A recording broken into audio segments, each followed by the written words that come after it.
Doctor ortho Ayurvedic oil और capsule, अब दर्द भी घुटने टेकेगा।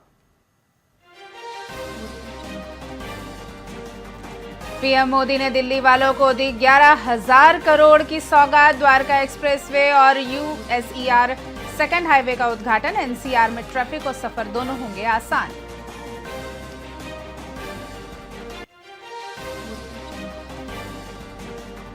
बिहार में एनडीए की रथ यात्रा शुरू। बीजेपी प्रदेश अध्यक्ष दिलीप जायसवाल ने 40 रथों को हरी झंडी दिखाकर विकास और एकजुटता का संदेश दिया।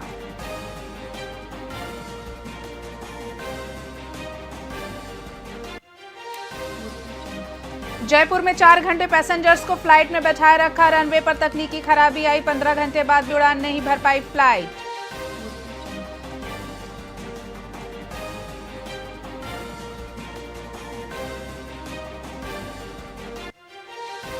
पटवारी परीक्षा देर हुई तो गेट फांद कर पहुंचे अभ्यर्थी। देर से पहुंचे अभ्यर्थियों को पुलिस ने बाहर निकाला। कुल 11,796 अभ्यर्थी पंजीकृत।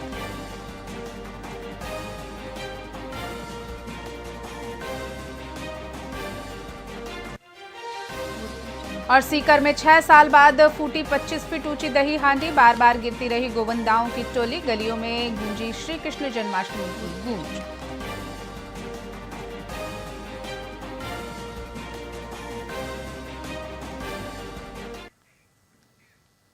नमस्कार, स्वागत है आपका वीआईपी न्यूज में। मैं हूं आपके साथ डॉक्टर रानी और रुक करते हैं खबरों की ओर। बानसूर कस्बे में राज्य सरकार की महत्वाकांक्षी योजना हरियालो राजस्थान के तहत एक बड़ा आयोजन किया गया।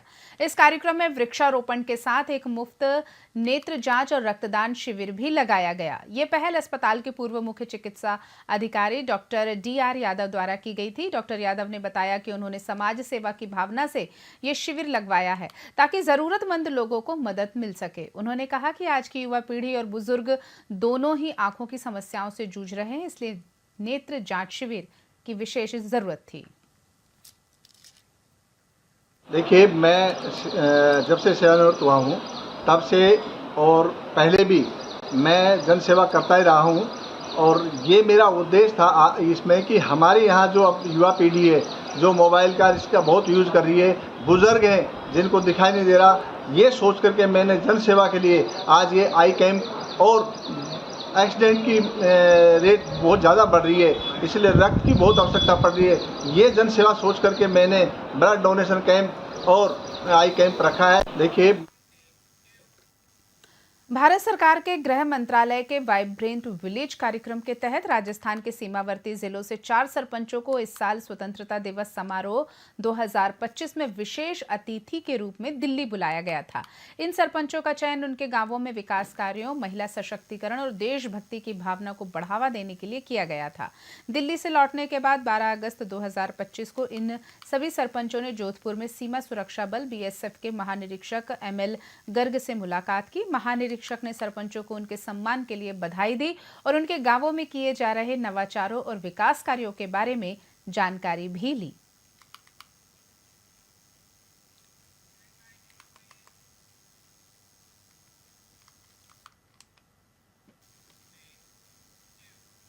बढ़ते हैं अगली खबर की ओर। जोधपुर पुलिस ने एक बुजुर्ग महिला की हत्या और लूट का मामला सुलझा लिया है।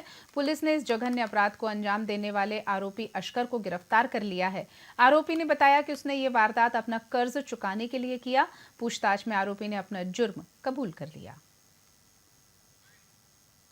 जैसा कि आपको ज्ञात है कि एक वृद्धा की लाश मिली थी और प्राइमा फेसी या प्रसंग आया था कि हो सकता है लूट के इरादे से हत्या की गई हो, ये ब्लाइंड मर्डर था।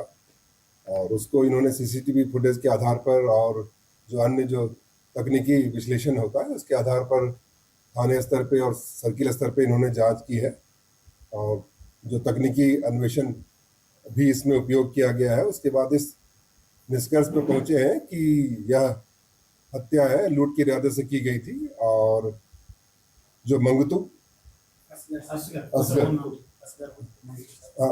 असगर पुत्र मंगतू जो इन्होंने इस घटना को कारित किया है और उनके खिलाफ पहले भी 3 तो नकबजनी के मुकदमे हैं, एक लूट का मुकदमा है और इसका क्रिमिनल बैकग्राउंड रहा है। इससे और भी पूछताछ की जा रही है और भी तथ्य अगर सामने आएंगे तो उस पर अग्रिम अन्वेषण किया जाएगा।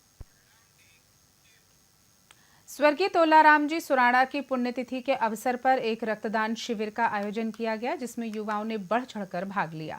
भाजपा नेता मोहन सुराणा ने इस मौके पर कहा कि रक्तदान महादान है, जिससे किसी भी व्यक्ति का जीवन बचाया जा सकता है। उन्होंने चिंता व्यक्त करते हुए बताया कि भारत में केवल 1.5% लोग ही रक्तदान करते हैं। इस अवसर पर विधायक जेठानंद व्यास ने भी रक्तदान के महत्व पर जोर दिया।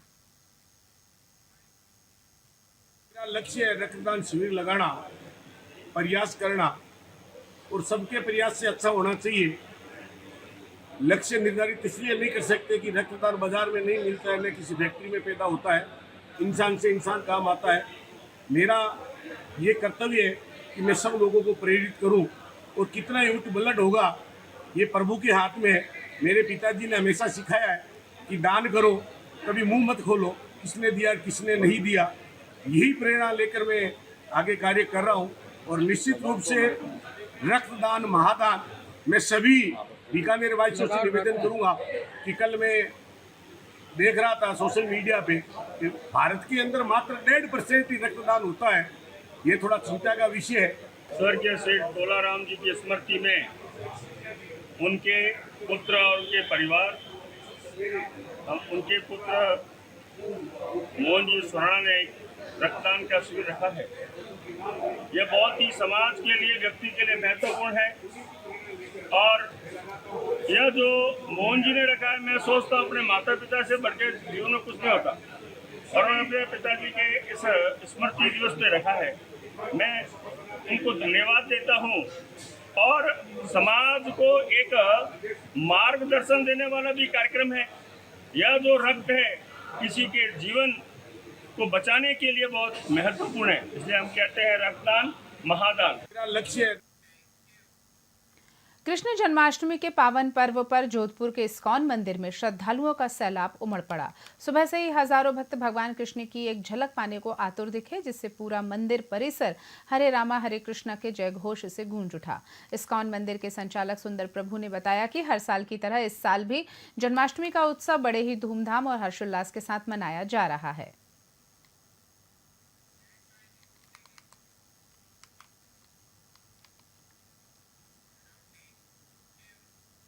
हनुमानगढ़ के नौहर में चल रहे गोगामेड़ी मेले में श्रद्धालुओं की भारी भीड़ को देखते हुए पुलिस प्रशासन ने सुरक्षा के लिए घुड़सवार पुलिस को तैनात किया है।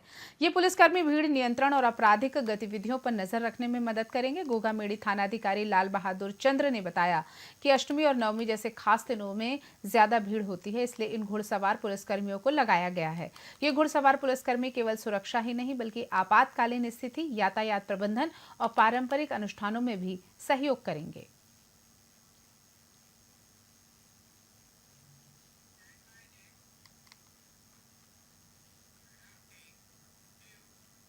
केंद्रीय मंत्री और अलवर सांसद भूपेंद्र यादव ने हाल ही में राजगढ़ का दौरा किया। इस दौरान राजगढ़ कस्बे में उनका भव्य स्वागत हुआ। ग्रामीणों और विभिन्न सामाजिक संगठनों ने उन्हें अपनी समस्याओं से अवगत भी कराया और शिकायत पत्र भी सौंपे। उन्होंने पंचायती पुस्तकालय का भी निरीक्षण किया और वहां की व्यवस्थाओं की जानकारी ली। इस दौरे के दौरान नगरपालिका चेयरमैन सतीश दुहारिया, लायंस क्लब अध्यक्ष प्रदीप महावर, प्रीति विजय और कई बीजेपी कार्यकर्ता मौजूद रहे।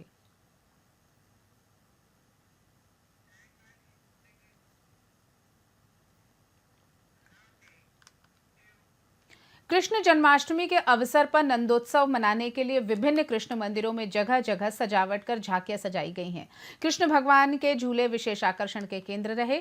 कृष्ण भक्तों ने कहा कि पूरे भारतवर्ष में भागवत भी हुई है। भगवान कृष्ण को मनाया जा रहा है। इन्हें कहीं राधे श्याम, कहीं बाल गोपाल, श्याम सुंदर सहित विभिन्न नामों से पुकारा जाता है।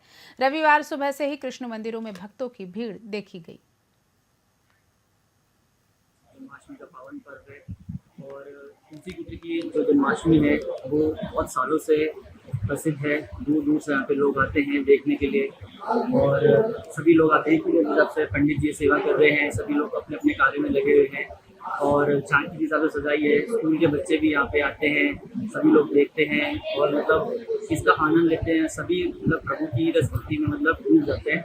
तो मतलब सभी को, पूरे देशवासियों को, बीकानेर वासियों को जन्माष्टमी की हार्दिक शुभकामनाएं।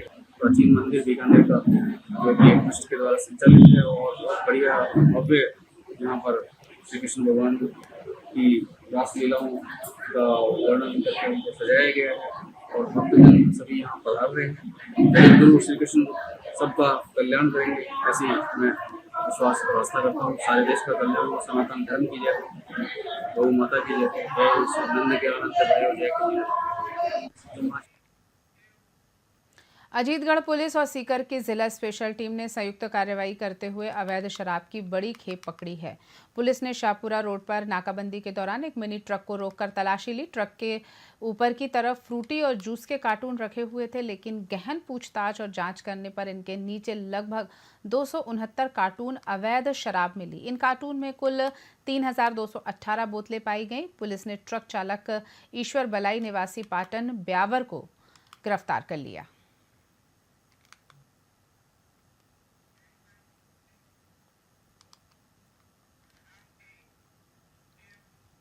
बानसूर थाना पुलिस ने एक नाबालिग के अपहरण में मदद करने वाली महिला रोशनी सैनी को गिरफ्तार किया है। पुलिस के मुताबिक रोशनी सैनी ने अपहरण से पहले नाबालिग को एक मोबाइल फोन दिया था ताकि वो मुख्य आरोपी राकेश शर्मा से बात कर सके।